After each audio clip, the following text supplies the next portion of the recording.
Қазақстан барысы 2015 жеңімпазы Бейбіт Істібаев елбасының алғыс хатымен марапатталды.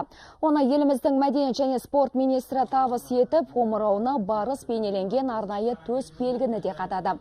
Даңқты спортшы болса, президент Нұрсұлтан Назарбаевқа ризашылығын жеткізіп, өзі уәде еткендей алдағы уақытта 3 дүркін Қазақстан барысы атану үшін аянбай тер төгетінін айтты.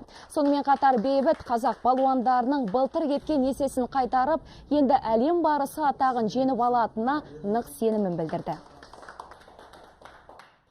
Біздің Бейбіт бауырымыз осындай биік дәрежеге жетіп, Қазақстанның ең мықты палуаны болып жатқаны, елбасының қолынан соншама құрмет марапатты алып жатқанда, ол біздің жастарға әсіресе ерекше үлгі.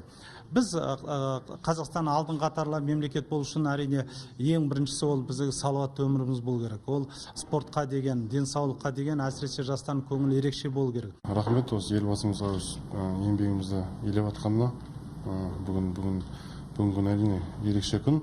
Осындай алғыс хат үшін еңбек еттік, ойлаймын, еңбектің жеңісі тек қана менің еңбегім емес, мен бапкерлерімнің, жаңа жамбыл облысының еңбектері деп ойлаймын.